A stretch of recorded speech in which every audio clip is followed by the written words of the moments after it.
All right, Word Smart Junior, second edition, chapter 2, part 2.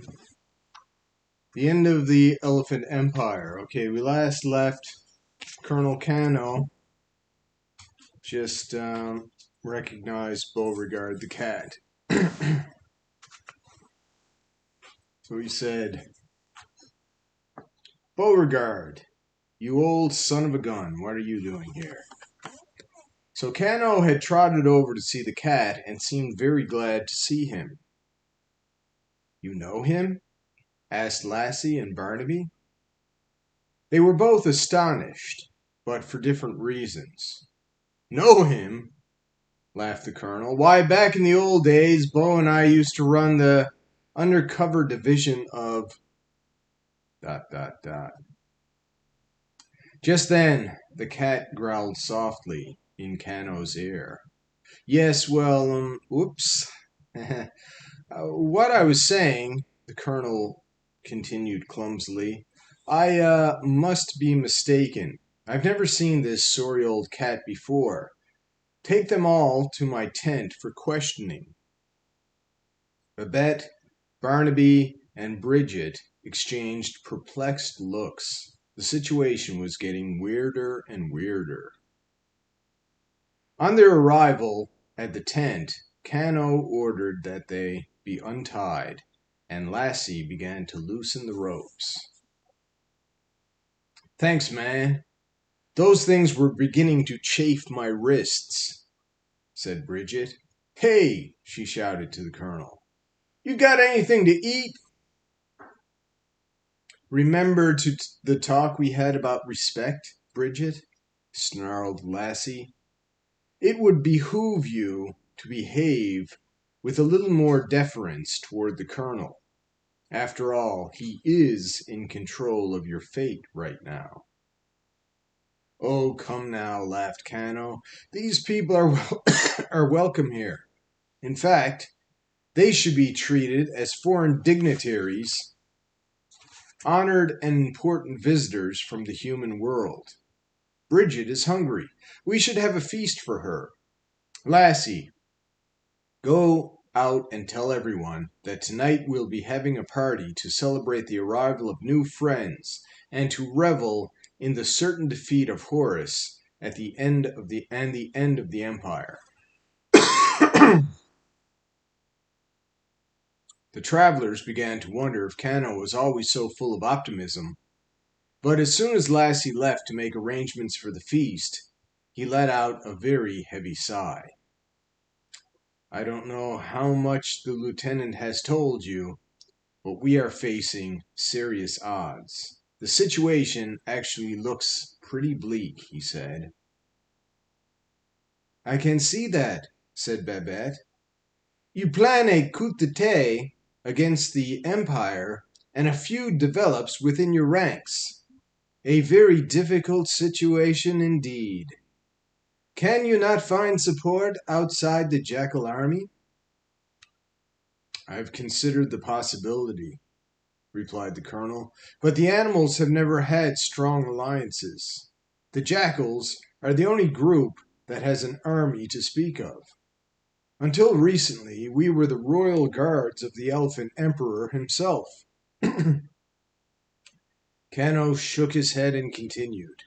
"The ostriches, for example, could be a great help. They seem to favor democracy, and their speed and size makes them valuable friends. But unfortunately, they are known for their apathy. They're happy to bury their heads in the sand and not bother with anything. The pandas, strong and fierce as they look, are all pacifists. That's right. They don't believe in war for any reason. It's against their religion. On the other hand, the warthogs, nasty-looking creatures, are definitely belligerent enough to join us. And they like fighting. Waging war is how they get their jollies. But when they don't have a war to fight, they tend to kill each other. No, it's best to steer clear of them. Still, there is some hope. We have solicited the aid and advice of the Reptile Republic. It looks as though they are willing to help us.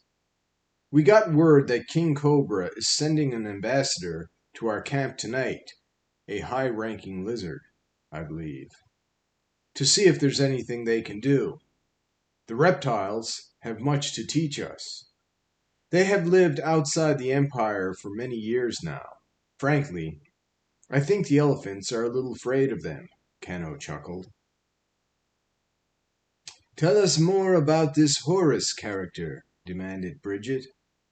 He sounds much worse than the Emperor. You're right there, agreed the Colonel. Horus is the worst kind of tyrant imaginable. He expects more than obedience from his animals. He wants them to be absolutely servile, slavishly satisfying his every whim. It's been like that for years, and the elephants have always backed him up. He even issued an order that all soldiers must fall to their knees and bow to him, revere him, as if he were some kind of god.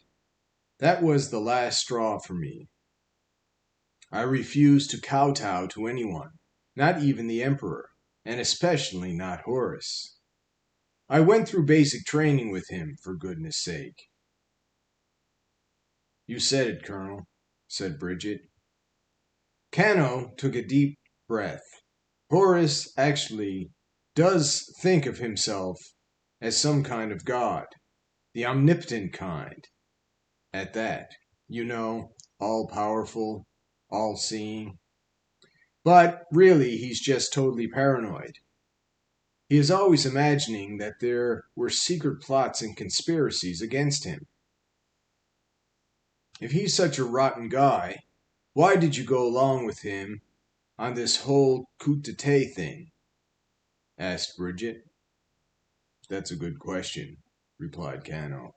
And I can only respond with the tired old cliché, desperate times require desperate measures. I knew Horus was a kook, but I thought that continuing to live under the harsh rule of the elephants was worse. It wasn't until after we declared our freedom that I found out how truly evil he was. He's an absolute bigot. A bigot? Gasped Barnaby. I honestly don't know how I didn't figure it out before. I guess before we broke away from the elephants, he kept his prejudices to himself. Now, he is much more overt about his hatred of all other creatures, even ones he's never even met. He feels jackals are the only worthy animals. He's extremely disturbing. It's extremely disturbing. To think, not so terribly long ago, he was my friend. And now, he is my most dangerous foe. Kano sighed again, and stared off into the distance, as if contemplating all the events that had led him up to this moment. Soon, he was completely lost in thought. Maybe we should go wash up prior to eating, offered Barnaby, wanting to leave the Colonel alone with his thoughts. Yes, how rude of me, said Kano, snapping out of it. You'll find a guest tent outside to the right. Everything you need is there. We'll come get you when the feast is ready. Cool. See you later, Kano, said Bridget. Thank you, Colonel, said Babette. And with that, they left the tent, but the cat stayed behind. All right, we'll leave it here and take that up next time. So, that's it. Till next time, who loves your baby? This guy, don't forget it. Remember, you're somebody's favorite person out there, probably mine. Love you all, and goodbye.